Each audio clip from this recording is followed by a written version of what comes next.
अगर जब 2 होगा तो ये हाइब्रिडाइजेशन sp हो जाएगा। तो मैंने कहा था इसके अंदर जो अगर जो लॉन पेयर 0 हो जाएंगे तो इसकी जो ज्योमेट्री क्या हो जाएगी, लीनियर हो जाएगी।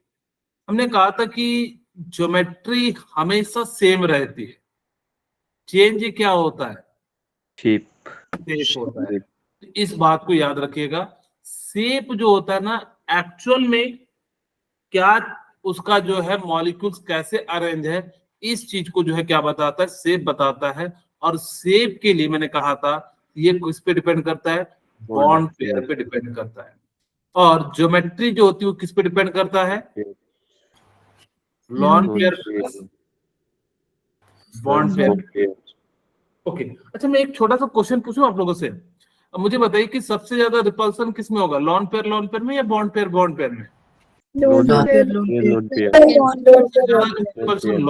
पेयर में होगा।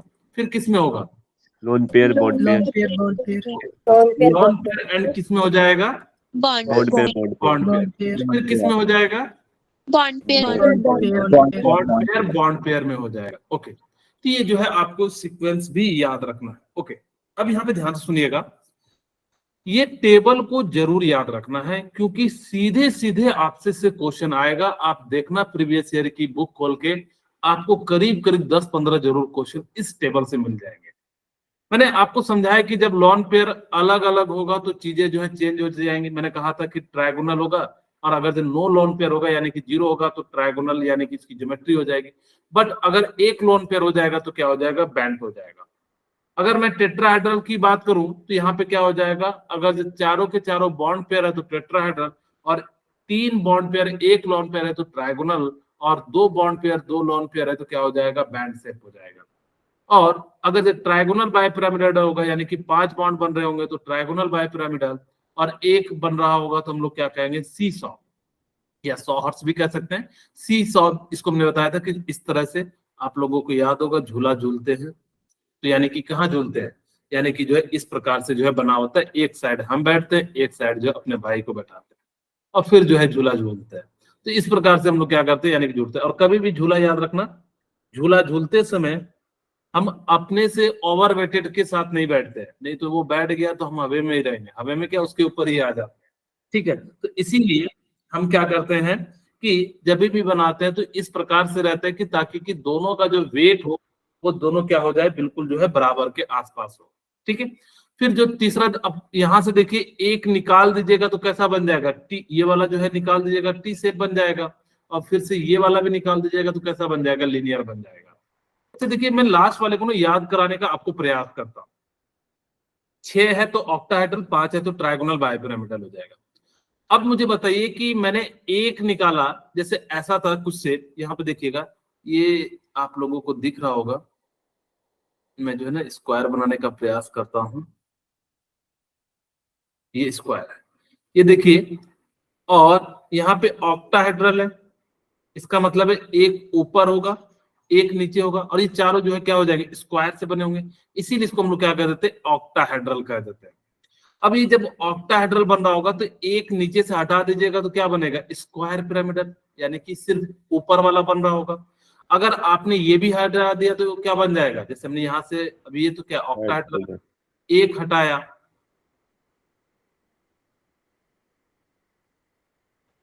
ठीक है, तो ये कैसा बन गया, स्क्वायर पिरामिडल। अगर जो आप ऐसे से जोड़ते हैं, फिर मैंने क्या करा कि इससे भी मैंने क्या कर दिया, निकाल दिया, तो यहाँ पे क्या बन गया, आपका स्क्वायर प्लेनर बन गया। और स्क्वायर प्लेनर में हमने एक निकाल दिया तो कैसा बन जाएगा, टी से बन जाएगा, और टी से एक और निकाल दीजिएगा तो कैसा बन जाएगा, लीनियर बन जाएगा। ये बातें हमने पिछली क्लास में की थी। ओके, अब हम बात करते हैं क्या लिमिटेशन थी वस्पर थ्योरी की एंड वीवीटी की। वस्पर थ्योरी के अनुसार से वो जो ट्रांजिशन मेटल था उसका ज्योमेट्री नहीं बता पा रहा था। अगर जब मैं बात करूं SeCl6 BrFe6 का, अगर जब वस्पर थ्योरी के अनुसार से अगर जो निकाल रहे थे तो वो जो है निकल रहा था, कैसा निकल रहा था, पेंटागोनल बाइपिरामिडल, जो कि आगे चल के क्या हो गया, गलत हो गया था। ये जो थ्योरी क्या थी, गलत हो गई थी, क्योंकि आगे चल के हम इस तरीके से जो है नहीं निकाल पा रहे थे। दूसरा था VSEPR theory fail for isoelectronic species, यानी कि अगर जिनके पास आइसो इलेक्ट्रॉनिक स्पीसीज थी उनका भी वो क्या कह रहा था, पेंटागोनल बायपिरामिडल, बट एक्चुअली में इसका जो है क्या लाई कर रहा था, डिफरेंट स्ट्रक्चर जो है, ज्योमेट्री जो है लाई कर रहा था। ओके, जितनी सी पढ़े उससे एक दो मैं क्वेश्चन कराता हूं ताकि कि आपको ज्यादा समझ में आए। ओके, यहाँ पे कह रहा है find the number of lone pair, hybridisation, geometry and जो है इसका निकालना है। दोनों नीट के क्वेश्चन है, तो मैंने एक शायद जे मेंस का होगा और ये वाला नीट का क्वेश्चन है, ठीक है। ओके, अब मैं यहाँ पे क्या करता हूँ कि इसको निकालता हूँ। अब आपको मैंने हाइब्रिडाइजेशन निकालने के लिए तरीका बताया था, किन्हीं को याद है क्या? Yes, sir. Half into number of valence electron valence electron plus negative charge minus positive plus charge. Negative charge. मैं अब ऐसा लिख दूं नेगेटिव चार्ज, आप लोग ये मत समझिएगा कि नेगेटिव है, ठीक है। Plus positive charge plus Positive minus positive positive charge. Minus और प्लस क्या हो जाएगा, mono, monovalent monovalent anion. Atom. ठीक है, मोनोवैलेंट एटम। ओके, अब आप सभी को पता है मोनोवैलेंट क्या होता है, हाइड्रोजन होते हैं, फ्लोरीन होते हैं, क्लोरीन होते हैं, ब्रोमीन होते हैं एंड आयोडीन होते हैं। अब मुझे बताइए कि मैंने कहा था कि जो नोबेल गैस होंगे उनके लिए हम लोग क्या ले लेते हैं, 8 ले लेते हैं। तो यहाँ पे वैलेंस इलेक्ट्रॉन कितना हो जाएगा, 8। नेगेटिव चार्ज है नहीं तो 0, पॉजिटिव चार्ज है नहीं तो 0। मोनोवैलेंट एटम कितना है, 4. यहाँ पे कितना हो जाएगा, 12, और ये कितना हो जाएगा, 6 हो जाएगा। जनरली इसके बच्चे लोग क्या मार के आ जाते हैं, sp3 मार जाते हैं, जो कि गलत आंसर है। अब देखो क्या सोचता है कि Xe4 है, 4 बॉन्ड बना दिए, मस्त, इसका जो है क्या मार के आ जाते हैं, sp3, और आंसर क्या हो जाता है, गलत हो जाता है, ठीक है। ओके, अब देखिए 6 है तो इसका हाइब्रिडाइजेशन क्या होगा, sp3 क्या हो जाएगा, बोलिए, sp3d2, ठीक है। और 6 के लिए हम लोग ज्योमेट्री क्या लेते हैं, ऑक्टाहेड्रल ज्योमेट्री पूछा है हमने। अभी यहाँ लॉन पेयर कितना है, आप लोगों को दिख रहा होगा कि 2 लॉन पेयर है, क्योंकि 4 ही जितने एटम होते उतना तो मैंने आपको एक बात बताई थी कि जितने मॉलिक्यूल, पहले ज्योमेट्री लिख लेते हैं, ज्योमेट्री आपका क्या हो जाएगा, ऑक्टाहेड्रल हो जाएगा। ओके, अब आपसे पूछा है कि इसके अंदर लॉन पेयर कितने हैं, तो मैंने आप लोगों को बताया था लॉन पेयर देखने के लिए, अगर आप लोगों को डाउट है क्या, किशोर एंड निशा, अगर ये डाउट नहीं है तो फिर सर, हाँ जी बोलिए। सर ये 8 कैसे आया यहाँ पे? ये वैलेंस इलेक्ट्रॉन होते हैं, नोबेल गैस होते हैं। कौन कौन से होते हैं, पीरियोडिक टेबल में याद है मैंने क्या कहा था, हे, निहार, करो, जेरोक्स,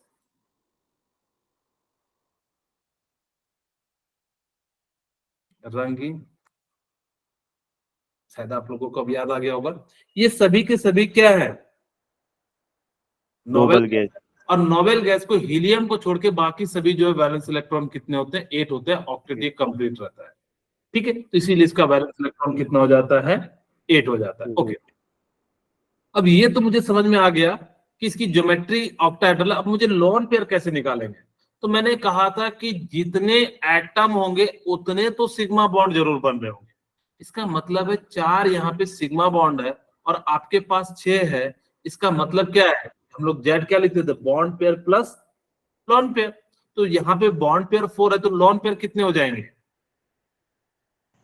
2 हो जाएंगे। बोले ये समझ में आया? Yes sir. ओके, अब लॉन पेयर 2 हो गए तो मुझे बताइए इसका शेप क्या होगा।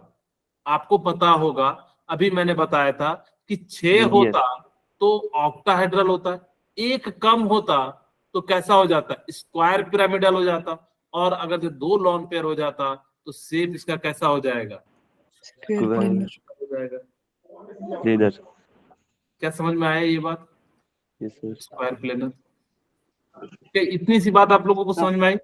इसमें मैंने सारी चीजें जितनी भी पढ़े हैं वो सारे के सारे टाइप के जो है क्वेश्चन को मैंने लगा दिया था। इसीलिए बोले क्या आपको Xe F4 के सारे चीजें समझ में आ गई? Yes sir. Okay, yes sir. Okay ठीक है, अगर आ गई तो मैं निशा का हैंड को डाउन कर देता हूँ।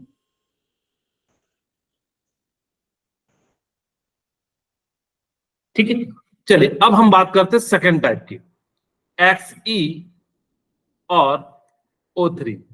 बड़ा अच्छा क्वेश्चन है, XE O3 एंड F2। ठीक है, मैं यहाँ पे ना दो बातें बताऊंगा। कई बार ना आपसे पूछा जाता है कि जैसे मैं कहूं कि कब इक्वेटोरियल पे किसको रखना है, किसको नहीं रखना है, कब किसको एक्सियल पे रखना है, तो यही इस क्वेश्चन से बेसिकली मैं यही बताने जा रहा हूँ। सबसे पहले हम लोग इसका हाइब्रिडाइजेशन लिखते हैं, XE3 ऊपर कर देते हैं,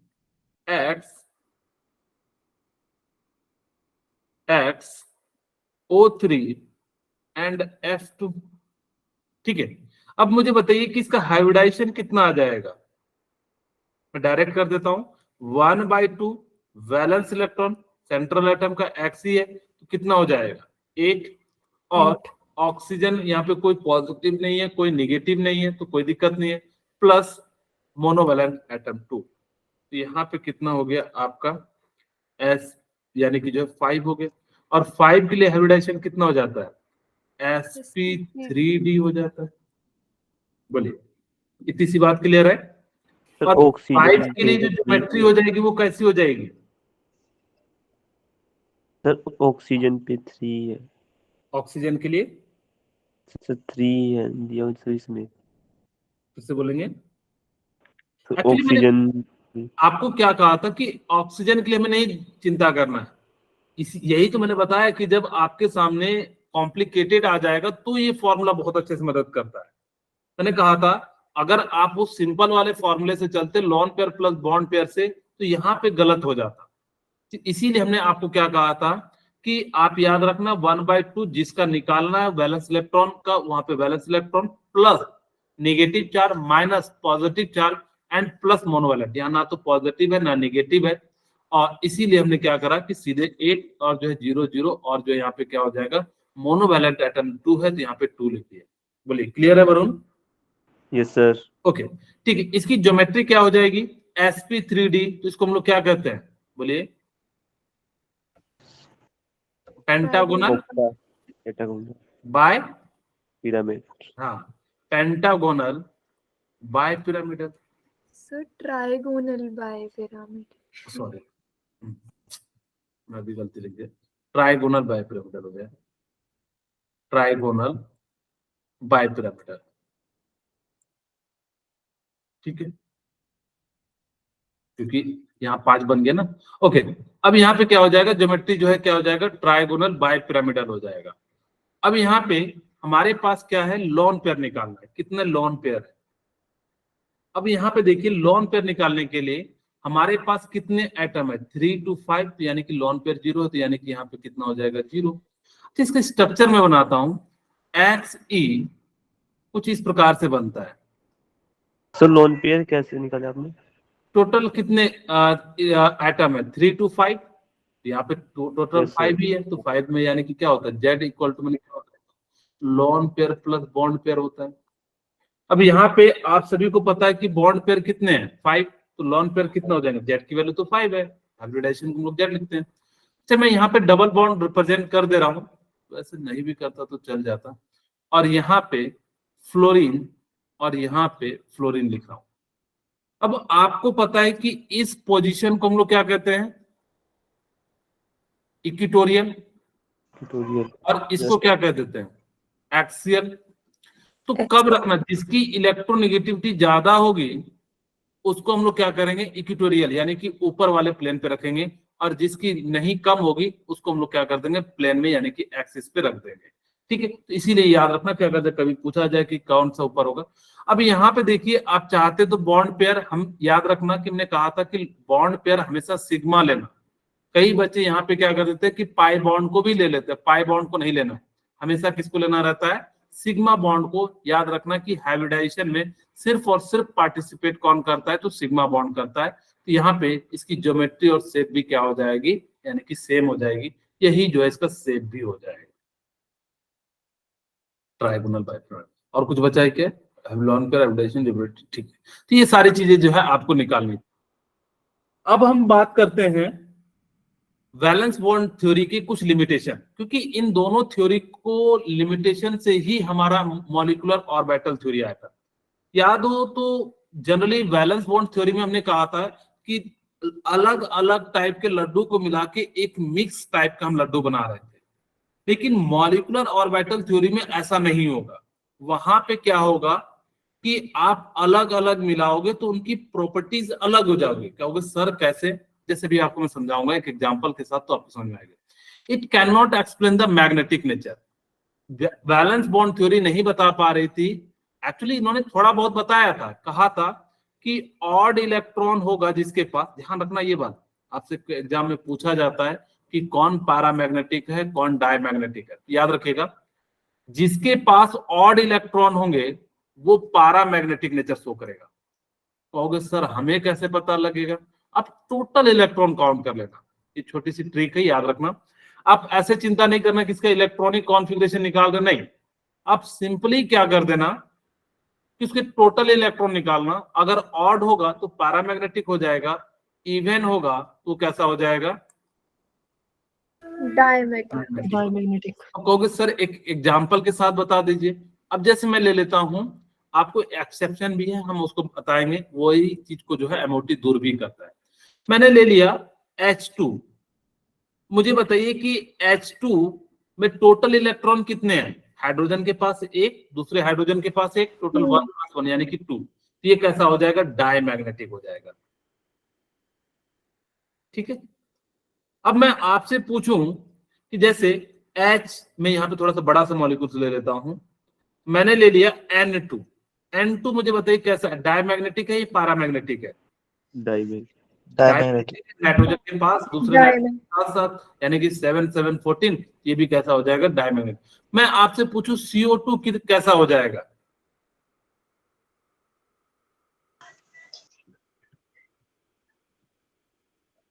कहोगे कार्बन का 6, ऑक्सीजन का 16 इंटू 6 यानी कि 20, पैरामैग्नेटिक। ये कैसा हो जाएगा? डायमैग्नेटिक। डायनेमिक। ठीक है। आपको क्या करना है, सिर्फ और सिर्फ 10 और 16 के लिए इस चीज को ध्यान रखना है। इसके लिए 10 और 16 जहां पे आ जाए तो वहां पे हमें क्या करना पड़ेगा? आपको चेंज करना पड़ेगा। वो जो है, क्योंकि O2 जो है लगता तो है डायमैग्नेटिक, लेकिन होता कैसा है? पैरामैग्नेटिक। यही को एक्सप्लेन नहीं कर पाया था, ये हम पहले लिख देते डायमैग्नेटिक। अब एक बच्चा बोलेगा सर पैरामैग्नेटिक का कोई एग्जांपल दीजिए। यहाँ पे ले लीजिए, आपके सामने मैं दे देता हूं NH3+। अब NH3 यानी कि नाइट्रोजन के पास 7 था, हाइड्रोजन के पास 3, 10 और 1 घट गया, कितना हो जाएगा? 9। यानी कि 9 को हम लोग क्या कह देंगे? यानी कि पैरामैग्नेटिक। अगर मैं आपको सिंपल सी बात बताऊं ना कि कितना बड़ा भी मॉलिक्यूल्स आ जाए तो घबराना नहीं। बुक कहता है कि वैलेंस इलेक्ट्रॉन को जोड़िए, लेकिन हम कहते हैं कि भाई टोटल इलेक्ट्रॉन को ही जोड़ दीजिए, जिससे क्या होगा कि आप फटाफट से देख के बता सकते हैं। इसका एक्सप्लेनेशन जो है वो बेसिकली एमओटी करता है, जो कि आज हम बात करेंगे। लेकिन आपको ये पता होना चाहिए कि वो जो है सही से एक्सप्लेन नहीं कर पा रहा था। किसको किसको नहीं एक्सप्लेन कर पा रहा था? यानी कि आपका O2 को एंड बोरॉन B2 को, ये जो था इसके अनुसार से क्या था? एक्सेप्शन था। बाकी सभी को ये एक्सप्लेन कर दे रहा था, कह रहा था कि जिसके अंदर ऑड इलेक्ट्रॉन होंगे तो पैरामैग्नेटिक होगा, इवन होगा तो क्या हो जाएगा? आपका डायमैग्नेटिक। दूसरी इन्होंने स्टेबिलिटी नहीं बता पाया, कहा कि भाई H, H+, H- में सबसे ज्यादा कौन स्टेबल है? इस चीज को भी वीवीटी जो है एक्सप्लेन नहीं कर पा रही थी। अब जब इतनी सारी कमियां आई तो फिर आपको किसको लाना पड़ेगा? मॉलिक्यूलर ऑर्बिटल थ्योरी को लाना पड़ेगा, यानी कि MOT यानी कि मौत तक को लाना पड़ेगा। ये सबसे लास्ट है और सबसे इंपॉर्टेंट है। छोटे छोटे और भी बहुत सारी चीजें हैं, लेकिन आपकी अगर मैं बात करूं केमिकल बॉन्डिंग का, तो ये बहुत बड़ा इंपॉर्टेंट टॉपिक है और ये बहुत ही ज्यादा चीजें से जो है पूछी जाती है। मैं आपको समरी समझाता हूं कि मॉलिक्यूलर ऑर्बिटल थ्योरी ने कहा क्या क्या चीजें। मॉलिक्यूलर ऑर्बिटल थ्योरी ने 5-6 बातें कही, वो एक एक करके मैं आपको समझाता हूं। पहली बात कही कि आप जो वीवीटी में एक मोतीचूर के लड्डू ले रहे थे, एक बूंदी चूर के लड्डू ले रहे थे, तो और कह रहे थे कि दोनों का मिक्स प्रॉपर्टी आएगा। इन्होंने कहा नहीं, ऐसा कुछ भी नहीं होगा। आप दो नए चीज को मिलाओगे तो एक नया चीज बनेगा, यानी कि दो एटॉमिक ऑर्बिटल को मिलाओगे तो वो आगे चल के मॉलिक्यूलर ऑर्बिटल बन जाएगा। अब जैसे समझाने के लिए मैं आपको एक एग्जांपल देता हूं। मैंने लिया H2, समझाने के लिए कि कैसे चेंज हो जाता है O2। बनता क्या है? H2O, ये तो सभी को पता होगा। H2 प्लस O2 से मिला के हमने क्या बना दिया? H2O बना दिया। क्या इतनी सी बात लगी होगी मेरे ख्याल से? बोलोगे हाँ। Yes sir. हाइड्रोजन क्या काम? हाँ हाँ, हाइड्रोजन क्या करता है? फ्यूल है, ये जलता है। और ये क्या करता है? जलाने में मदद करता है। और ये क्या करता है? बुझाते हैं। बुझाने में मदद करता है। अब देखो कि जो मॉलिक्यूल्स है उनकी प्रॉपर्टी जो है ना बिल्कुल डिफरेंट है। तो वही ये भी मॉलिक्यूलर ऑर्बिटल कहता है कि जो एटॉमिक ऑर्बिटल होंगी उनकी प्रॉपर्टी मॉलिक्यूलर ऑर्बिटल से बिल्कुल मैच नहीं करेगी। वो एक नए टाइप का जो है क्या करेगा? फॉर्मेशन करेगा। फिर दूसरी बात मॉलिक्यूलर ऑर्बिटल कहता है कि आप ना सेम एनर्जी वाले को क्या कीजिएगा? मिक्स कीजिएगा। ऐसा नहीं कि 1s को 4s के साथ रिएक्शन करा दे, नहीं, आप उसके नियरली जो उसकी एनर्जी होगी उसी के साथ जो हम लोग क्या करेंगे? उसको जो है बॉन्ड बनाएंगे। ऐसा नहीं है कि हम किसी के साथ भी जो है बना दे, एक लल्लू रहेगा और एक पंजू रहेगा तो दोनों को जो है बॉन्ड बना दे, तो नहीं, दोनों बराबरी में रहेंगे तभी जो है बॉन्ड का जो है क्या होगा? फॉर्मेशन हो जाएगा। तीसरी बात ये क्या कहते हैं कि दो टाइप की बॉन्डिंग होगी। एक मॉलिक्यूलर ऑर्बिटल बॉन्डिंग बनेगा जो कि कंस्ट्रक्टिव होगा, जो अगर कंस्ट्रक्टिव होगा तो उसकी एनर्जी कम होगी। और एक होगा डिस्ट्रक्टिव जिसकी एनर्जी क्या हो जाएगी? ज्यादा होगी। उसको हम एनर्जी लेवल पे ज्यादा हाई रखेंगे। ठीक है।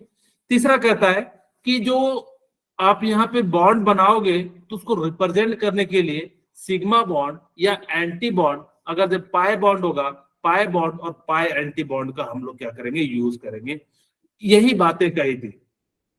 और अगर मैं एक और बात बताऊं तो उसने कहा था कि जो बॉन्डिंग मॉलिक्यूलर ऑर्बिटल की एनर्जी जो होगी वो कम होगी as comparison to antibonding molecular orbital की। आप कहोगे सर इतनी सारी बातें बता दी, मैंने बस आपको बताया कि ये बातें पढ़नी है। अब एक एक करके मैं जो है एक्सप्लेन करता हूं। देखो क्या कहता है? The electron present in molecules are present in various molecular orbital. अब एक बच्चा सबसे पहले पूछेगा कि सर आप एटॉमिक ऑर्बिटल क्या होता है? अब आप लोगों के भी मन में आ रहा होगा कि सर ठीक है, आप बता रहे हो कि एटॉमिक ऑर्बिटल मिलता है, मॉलिक्यूलर ऑर्बिटल बनता है, हमें पढ़ाया है क्या एटॉमिक ऑर्बिटल? इन्हीं को मैंने पढ़ाया एटॉमिक ऑर्बिटल। सही, SPD। हाँ, वेरी गुड, थैंक यू। मैंने पढ़ाया था वीवीटी में, जब वहां पे SPDF को हम लोग जो है क्या कर रहे थे? ओवरलैप करा रहे थे, बॉन्डिंग बना रहे थे। तो आप लोगों को वहां पे मैंने बताया था SPDF को क्या कहते हैं? मॉलिक्यूलर ऑर्बिटल कहते हैं। खैर पहले यहाँ पढ़ते, the electron present in molecules are present in various molecular orbital. जो इलेक्ट्रॉन प्रेजेंट होते हैं मॉलिक्यूल्स में वो अलग अलग जो है मॉलिक्यूल्स में जो है ऑर्बिटल में पाए जाते हैं। मॉलिक्यूलर ऑर्बिटल क्या है थोड़ी देर में आपको समझ में आ जाएगा। कहता है द एटॉमिक ऑर्बिटल और comparable energy combined to form molecular orbital. Nearly जिसकी एनर्जी सेम होगी वही कंबाइन करेगा। जैसे 1s कंबाइन करेगा, आप इसको चाहो तो ऐसा लिख सकते हो, और ये कंबाइन करके क्या बन जाएगा? आपका कुछ इस प्रकार से बन जाएगा। अब एक बच्चा मुझसे पूछा क्या सर 2s करेगा? तो मैंने कहा हाँ बिल्कुल करेगा इसी तरह से। लेकिन एक बच्चा मुझसे बोला कि सर मैंने 1s और 4s के साथ रिएक्शन करा दिया तो क्या करेगा? क्या नहीं, तब ये नहीं करेगा क्योंकि इसके अंदर जो है एनर्जी डिफरेंस क्या हो जाता है? बहुत ज्यादा हो जाता है। हमेशा याद रखना कि एनर्जी जिसकी नियरली सेम होगी उसी के साथ वो क्या करेगा? यानी कि जो है मॉलिक्यूलर ऑर्बिटल कंबाइन करेगा। 1s हाँ बोलिए किशोर। सर 1s और 2s के बीच में होगा। 1s 2s के बीच में भी नहीं होती है क्योंकि इसकी भी एनर्जी काफी ज्यादा क्या हो जाती है? ज्यादा हो जाती है। इसीलिए। तो अब कहोगे सर क्या 1s2p करता है? हाँ, ये कर जाता है, इसकी नियरली एनर्जी जो है होती है। तो यहाँ पे क्या बन जाएगा, ये s ले लीजिए और ये p ले लीजिए, और इसको जो है आप क्या करा सकते हैं, रिएक्शन करा सकते हैं कुछ इस प्रकार से। तो यानी कि यहाँ पे 1s2p का जो है फॉर्मेशन होता है, बट 1s4s और 1s2s का जो है फॉर्मेशन नहीं हो पाता है। ये बात मेरे ख्याल से सेकंड आपको समझ में आ गई है। वो कहता है an electron in a molecular orbital is influenced by 2 और more nuclei depending on the number of atom molecules. ये बहुत ही सिंपल सी बात कहता है। क्या कहता है कि जितना आपका एटॉमिक ऑर्बिटल होगा उतना ही मॉलिक्यूलर ऑर्बिटल होगा। अगर यहाँ पे मैंने दो यहाँ पे क्या लिए हैं, एटॉमिक ऑर्बिटल, तो मॉलिक्यूलर ऑर्बिटल भी क्या होंगे, 2 होंगे। अब एक बच्चा पूछेगा सर आप इतनी देर से मॉलिक्यूलर ऑर्बिटल कर रहे हैं, मुझे बताओ तो सर क्या होते हैं। जस्ट आप लोग देखिए, मैं थोड़ा सा भी आपको दिखा देता हूं। ये जो डायग्राम है ये मॉलिक्यूलर ऑर्बिटल का डायग्राम है, ठीक है। तो यहाँ पे आपको बताएंगे कि कैसे यहाँ पे बॉन्डिंग होती है, कैसे जो है यहाँ पे एंटी बॉन्डिंग होती है। हम जैसे आएंगे तो आपको धीरे धीरे समझ में भी आने लगेगा। बेसिकली अगर मैं बात करूं कि इसके अंदर जो बॉन्डिंग होती है वो 2 टाइप की होती है, एक एंटी बॉन्डिंग होती है और एक बॉन्डिंग होती है। बॉन्डिंग वाले को बॉन्डिंग मॉलिक्यूलर ऑर्बिटल कहते हैं और एंटी बॉन्डिंग को हम लोग एंटी बॉन्डिंग मॉलिक्यूलर ऑर्बिटल कहते हैं। तो आपको ना कुछ इस प्रकार से भी लिखा हुआ मिल जाए तो घबराना नहीं। यहाँ पे देखो इन्होंने इलेक्ट्रॉन लिखा है, यहाँ पे मैं बेसिकली ये हाइड्रोजन ले लेता हूँ। हाइड्रोजन का 1s1 है, यहाँ भी हाइड्रोजन का 1s1 है, एक एक इलेक्ट्रॉन है। इसको फिल करने का तरीका क्या होता है कि सबसे पहले लोअर एनर्जी वाले को भरना। अब कहोगे सर हमें कैसे पता लगेगा किसकी एनर्जी कम है? ये एनर्जी डायग्राम है। अभी मैं आपको पूरा बताऊंगा कि 1s पूरा, जब एक बार जो है 2023 का क्वेश्चन भी बताऊंगा कि किस टाइप का इसी टॉपिक पे आया था, तो आपको धीरे धीरे समझे। फिलहाल याद रखिएगा कि अगर मैंने SS को 1s1, मैं यहाँ पे हाइड्रोजन ही ले रहा हूं ताकि कि आपको याद भी रहे, 1s1 और दूसरा 1s1 को मैंने रिएक्ट कराया। हाइड्रोजन तो छूट गया, ठीक है। और जैसे ही कराया तो यहाँ पे क्या बन रहा होगा, कुछ इस प्रकार से फॉर्मेशन हो रहा होगा, ठीक है। अब ये मान लीजिए मॉलिक्यूलर ऑर्बिटल है, ये VVT में मैंने बताया था, अभी आपको जस्ट समझाने के लिए इसका यूज कर रहे हैं। इसका डायग्राम भी बताएंगे, एक्चुअल में जो है थोड़ा सा चेंज होता है, ओके। यानी कि इस प्रकार से होता है, लेकिन अभी समझाने के लिए हम इसका यूज कर रहे हैं, ओके। अब यहाँ पे क्या हो गया, 1s1 हो गया। जरूरी नहीं है कि 1s1 अगर ये कंस्ट्रक्टिव हुआ,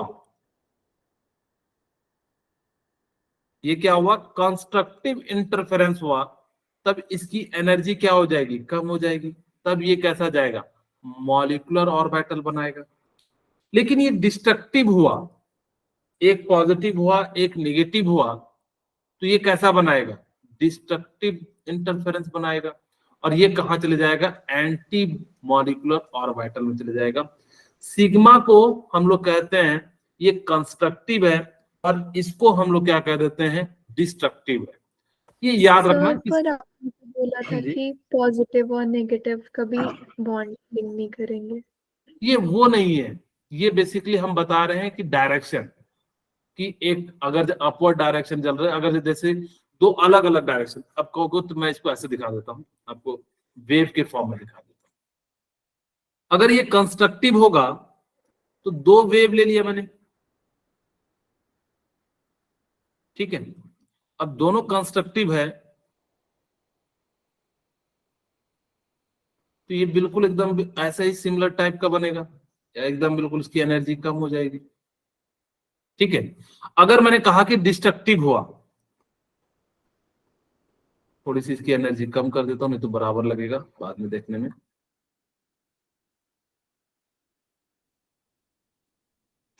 अब मैंने एक ले लिया कुछ इस प्रकार से और दूसरा ले लिया मैंने एकदम बहुत बड़ा, और ये दोनों आपस में मर्ज करके क्या कर लेंगे, इसकी एनर्जी बहुत ज्यादा बढ़ जाएगी। तो इस कारण से इसको हम लोग कह दिए डिस्ट्रक्टिव। तो क्या हो जाता है कि जब कंस्ट्रक्टिव होगा तो उसकी एनर्जी कम होगी, और जिसकी एनर्जी कम होगी उसको नीचे डायग्राम में लिखेंगे, और जिसकी एनर्जी ज्यादा होगी उसको हम लोग क्या कर देंगे, ऊपर में लिखेंगे। Bond order can be fractional. अभी तक जहां भी बात कर रहे थे कह रहे थे कि बॉन्ड ऑर्डर फ्रैक्शन नहीं हो सकता, बट यहाँ पे एमओटी कहता है कि बॉन्ड ऑर्डर जो है वो कैसा हो सकता है, आपका फ्रैक्शनल हो सकता है। अब क्या क्या पॉइंट होने चाहिए? हाँ जी वरुण। सर पता कैसे चलेगी एनर्जी ये कम है? अभी तो बस शुरू हुआ है, मैंने क्या कहा आपको, मैं एक ट्रिक बताऊंगा, आपको ये इतनी सारी चीजें याद नहीं रखनी है। अब मैं आपको पहले ट्रिक बता देता हूं कि 14 के लिए आपको 3 याद रख लेना है, और 15 के लिए 2.5 याद रख लेना है, और 14, 15, 16 के लिए आपको 2 याद रख लेना है, 17 के लिए 1.5 याद रखना है, और 18 के लिए 1, 19 के लिए 0.5, 20 के लिए 0। यहाँ पे भी ऐसे चलते हैं, 13 के लिए हमें 2.5, और 12 के लिए 2, और यहाँ पे 11 के लिए 1.5, 10 के लिए 1, 9 के लिए 0.5, एंड 8 के लिए जो है 0 हो जाता है।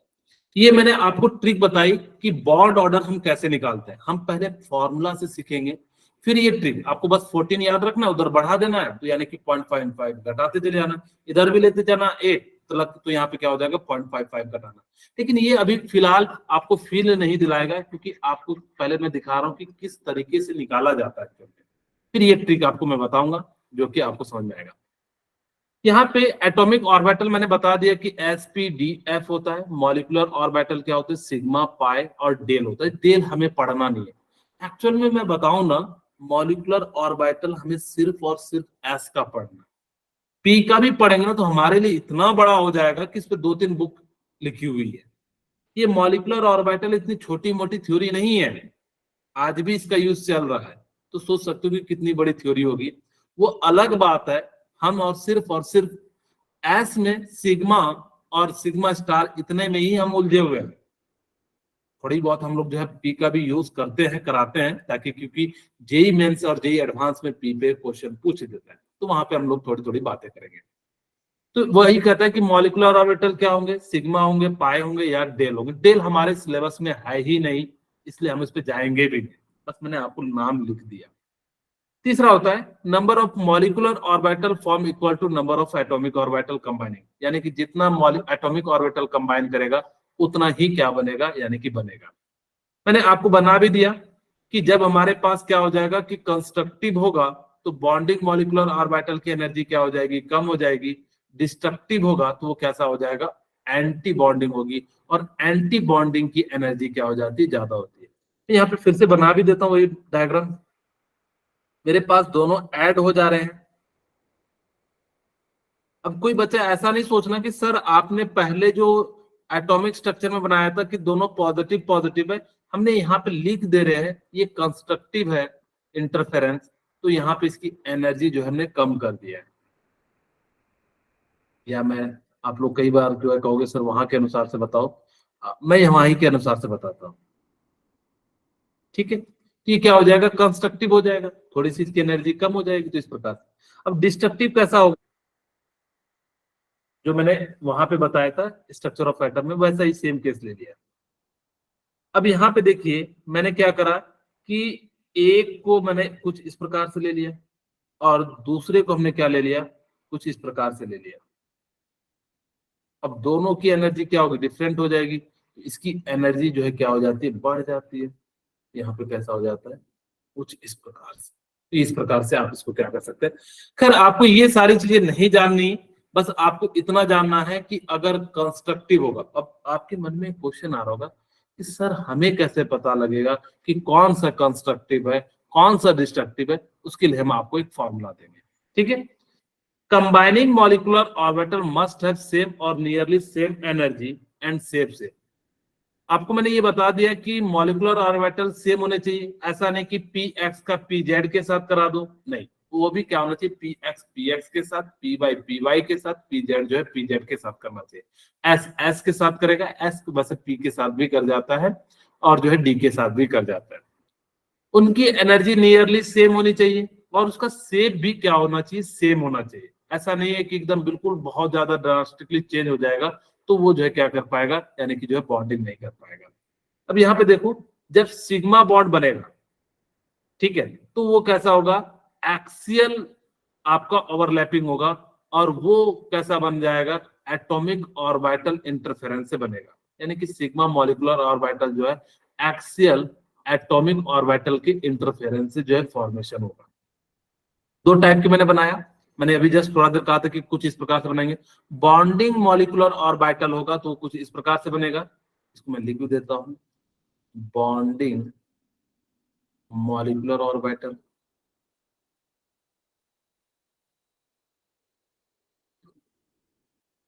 और इसको हम लोग क्या कह देंगे, एंटी बॉन्डिंग मॉलिक्यूलर ऑर्बिटल। ठीक है, अच्छा देखिए, यहां पे जब एस एस कंबाइन किया तो इसकी एनर्जी क्या हो जाती है, कम हो जाती है। और जैसे डिस्ट्रक्टिव इंटरफेरेंस किया तो यहाँ पे क्या हो जाता है, इसके जो है एनर्जी अलग अलग हो जाती है। यहाँ पे नोडल प्लेन 0 है, यहाँ पे नोडल प्लेन कितना है, 1 है। नोडल प्लेन आपको मैंने बताया था स्ट्रक्चर ऑफ एटम में, तो वो ऐसा स्पेस जहां पे इलेक्ट्रॉन पाए जाने की प्रोबेबिलिटी क्या हो जाएगी, 0 हो जाएगी, उसको हम लोग क्या कह देंगे, नोडल प्लेन कह देंगे। ठीक है, तो ये जो है सिग्मा बनेगा।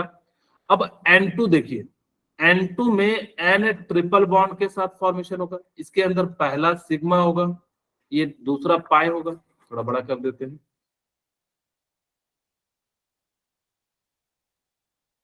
ये सिग्मा हो जाएगा, ये क्या हो जाएगा, पाई हो जाएगा, ये पाई हो जाएगा। ठीक है, अब अगर ये N2 में एक सिग्मा 2 पाई हो जाएंगे, ठीक है, इसका मतलब है ये PP के साथ बॉन्ड बना रहा होगा, तो P में 3 ऑर्बिटल होते हैं, दूसरे है नाइट्रोजन का P ऑर्बिटल, इसमें भी कितने होंगे, 3 होंगे। इसको PX कहेंगे, इसको PY कहेंगे, इसको PZ कहेंगे, इसको PX कहेंगे, और इसको PY कहेंगे, PZ कहेंगे। याद रखना कि PZ जो है ना सिग्मा बॉन्ड बनाता है, ऐसा हमने एजम्पशन लिया है। आप चाहो तो कहीं भी बना सकते हो, लेकिन आप इसको अगर PZ को कौन सा बॉन्ड बना रहे हो, सिग्मा बॉन्ड, तो PX कैसा बॉन्ड बनेगा, pi bond. Pi bond. PY कैसा बनेगा, पाई बॉन्ड। पाई बॉन्ड बन जाएगा। तो यही चीज वो भी कहता है कि PZ को आप जनरली मान लेना, ये कैसा बॉन्ड बनेगा, सिग्मा बॉन्ड बनेगा, और बाकी को मैं जो है क्या कर देता हूं, पाई बॉन्ड बना देता हूं। अभी इसलिए बता रहा हूं क्योंकि इसका हम यूज करेंगे। ओके, अब हमने क्या करा कि यहाँ पे PZ ले लिया, इसका PZ, और ये PZ कंस्ट्रक्टिव है, तो कुछ इस प्रकार से बना। इसमें कितने नोडल है, 2 नोडल प्लेन है। नोडल प्लेन ऐसा प्लेन होता है जहां पे नोडल को हम उसे कहते हैं जहां पे प्रोबेबिलिटी ऑफ इलेक्ट्रॉन जो होती है वो 0 होती है, उसी को हम लोग क्या कह देते हैं, नोडल प्लेन कह देते हैं। तो यहाँ पे कितना नोडल प्लेन होगा बताइए, 4। हाँ सर 4। हाँ 4 होगा। कहाँ कहाँ होगा, कोई मुझे बताएंगे, कोई काउंट करके मुझे बताएंगे कि कहाँ कहाँ होगा। एक्चुअल में देखिए क्या होता है कि एक पोजीशन यहाँ, एक यहाँ, एक यहाँ, एक यहाँ, यानी कि इसके पास टोटल कितने हो जाते हैं, 4 नोडल प्लेन हो जाते हैं, जिस कारण से हम लोग क्या कह देते हैं, यहाँ पे 4 नोडल प्लेन है।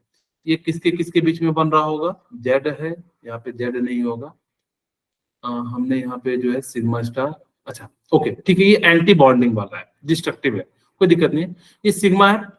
यानी कि हो सकता है ना कि भाई बॉन्डिंग मॉलिक्यूलर ऑर्बिटल हो और एंटी बॉन्डिंग हो, तो यहाँ पे कितना बन जाएगा, 4 जो है आपका नोडल प्लेन बन जाएगा। जब आपके पास पाई बॉन्ड बन रहा हो तो पाई में भी क्या होगा कि बॉन्डिंग में भी जा सकता है, एंटी बॉन्डिंग में भी जा सकता है। अगर बॉन्डिंग में जाएगा तो कुछ इस प्रकार से बनेगा, यहाँ पे नोडल प्लेन 1 हो जाएगा, और एंटी बॉन्डिंग में जाएगा तो टोटल कितने हो जाते हैं, 1 2 3 4, और यानी कि इस प्रकार से हम लोग जो है निकाल सकते हैं, टोटल 6 हो जाते हैं। यहाँ पे भी इसके लिए अलग निकालेगा, इसके लिए अलग निकालेगा, तो इस प्रकार से हम लोग कैलकुलेट कर लेते हैं। ठीक है, ओके। अब रूल क्या होना चाहिए कि भाई इलेक्ट्रॉन को भरने के लिए, पहला होन्स रूल, आप लोगों को याद है होन्स रूल? यस होन्स रूल क्या कहता है कि जिसकी एनर्जी कम होगी पहले उसको भरिएगा। सॉरी, अबाव रूल, पहला अबाव रूल था ना,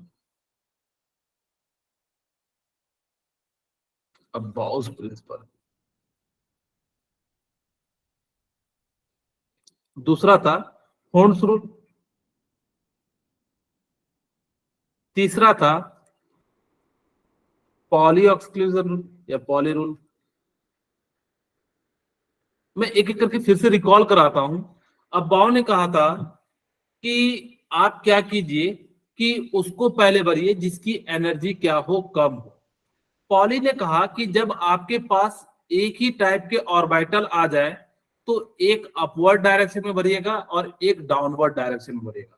होन्स ने मैंने कहा था कि पॉली ने कहा था पूरा करना फिर भरना, लेकिन जबकि होन्स ने कहा था पहले एक एक इलेक्ट्रॉन देना, फिर अगर जब बच जाए तो इसको क्या करना, पेयरिंग करना।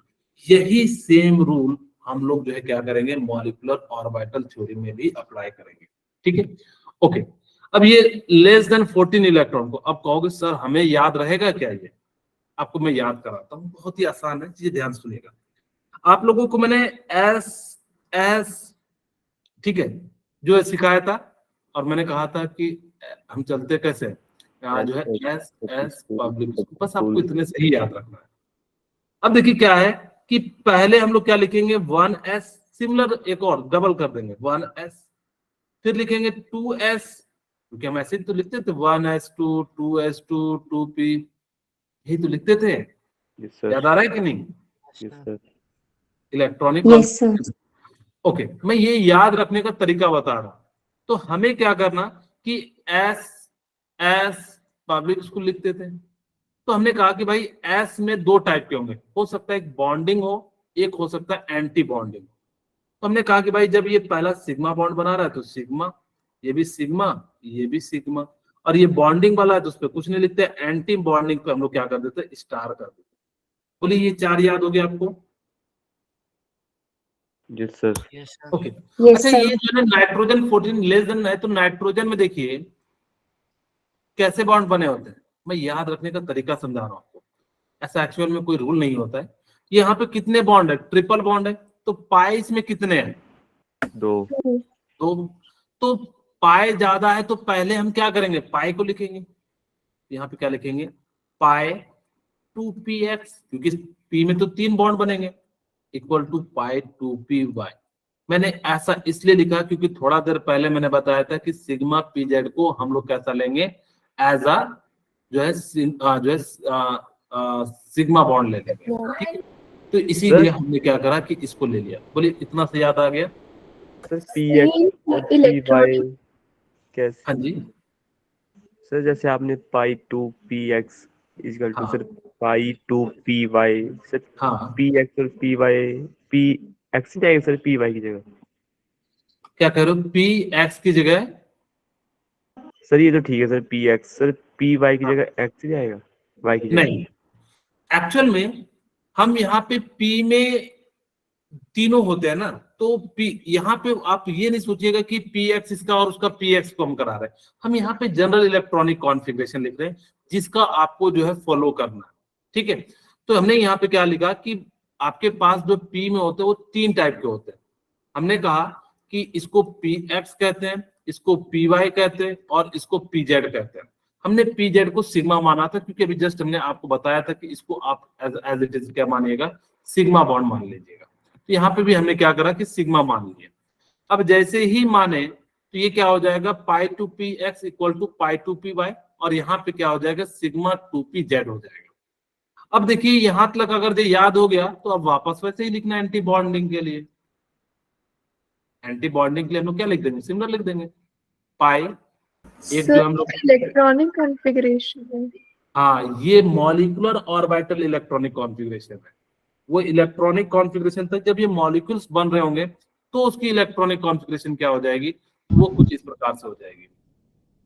ओके, अब कई बच्चे कह रहे होंगे सर ठीक है हमने याद रख लिया, इसको एक और छोटे तरीके से मैं याद रखने का प्रयास करा, तो मैं यहाँ पे लिख दूं सिग्मा स्टार 2pz। अब ना आप इसको ऐसे भी याद रख सकते थे कि यहाँ तक तो जनरली आपको एक दो बार आप घर पे जाके जरूर पढ़ना, तो आपको चीजें समझ में आएंगी। वैसे हम नेक्स्ट क्लास में बहुत सारी चीजें इसमें बात करेंगे, आपको खुद ही बनाने लग जाओगे, लेकिन आज हम लोग बेसिक बेसिक चीजें आपको बता रहे हैं कि कैसे ये सारी चीजें हुई। ये याद रखना, ये जो फॉर्मूला है ना, लेस देन और इक्वल टू 14 इलेक्ट्रॉन के लिए, ग्रेटर देन 16 और से ज्यादा के लिए जो है क्या हो जाएगा, चेंज हो जाता है। मैंने क्या कहा कि आपको याद रखना कि जब भी बनेगा तो एक बॉन्डिंग बनेगा, एक एंटी बॉन्डिंग बनेगा, याद रहेगा इतनी सी बात, एक बॉन्डिंग बनेगा, एक एंटी बॉन्डिंग बनेगा। Yes, sir. सिग्मा, अगर जो मैंने पहला सिग्मा 1s बॉन्डिंग बनाया तो दूसरा क्या बनेगा, पाई। पाई नहीं, सिग्मा एंटी बॉन्डिंग बनेगा। और इसी चीज को हम लोग स्टार से क्या करते हैं, एंटी बॉन्डिंग दिखाते हैं।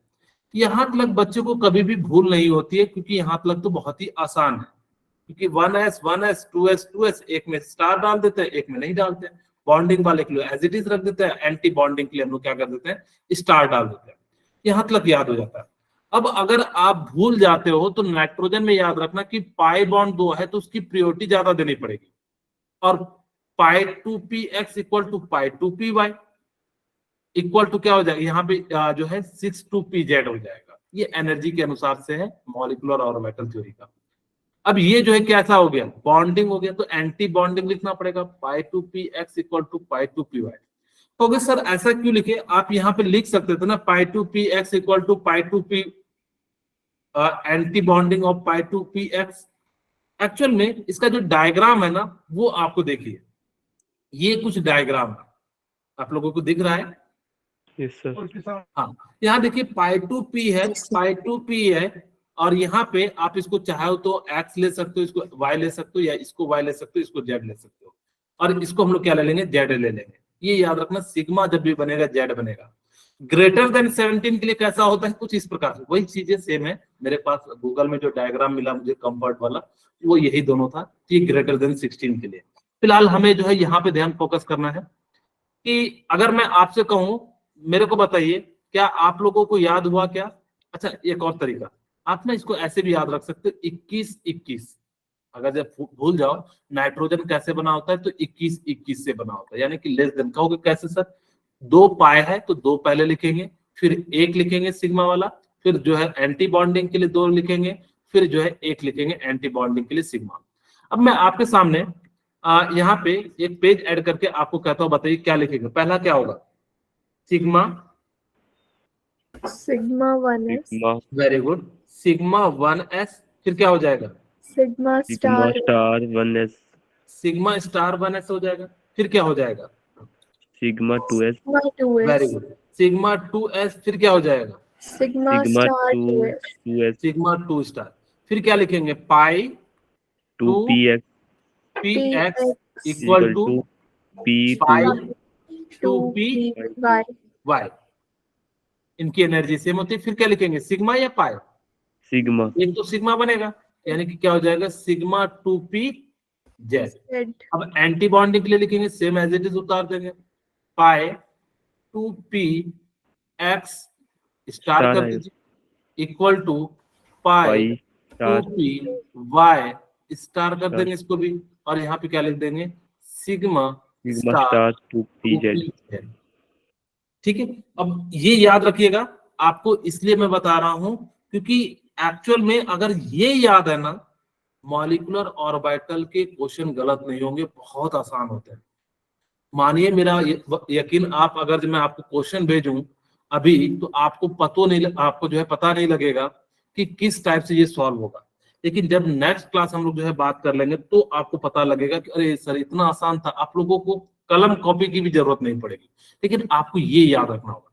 हमसे नीट में यही पूछा गया था, शायद नाइट्रोजन का ही पूछा गया था, नाइट्रोजन या इसमें से एक में से पूछा गया था कि किसका जो है इसका राइट आंसर होगा। तो हम लोगों को याद रखना है कि ये होता है। अब हम बात करते हैं जब आपके पास क्या हो, ग्रेटर देन 16 हो, ठीक है। जब आपके पास क्या हो गया, 4 species, electron greater than 14 electron. जब आपके पास ग्रेटर देन हो ना, तो अब देखिए यहां तक तो बिल्कुल सेम है, sigma 1s sigma star 1s, sigma 2s and sigma 2 star s। अब मुझे बताइए ऑक्सीजन में कितने पाई बॉन्ड है? 1। एक पाई बॉन्ड है, 1। एक सिग्मा बॉन्ड है। बोलिए, यही तो है। Yes, Yes, sir. sir. अभी यहाँ पे दोनों की तो डोमिनेंट सेम है, सिग्मा और पाई की। ये लॉजिक मैं ऐसा बुक में नहीं है, ये मैं आपको याद कराने के लिए बता रहा हूँ। ऐसा नहीं कहीं जो है किसी को एक्सप्लेन करने लगेगा कि इसलिए यहाँ पे नाइट्रोजन में 2 पाई बॉन्ड, तो मैंने बस याद रखने के लिए आपको बताया।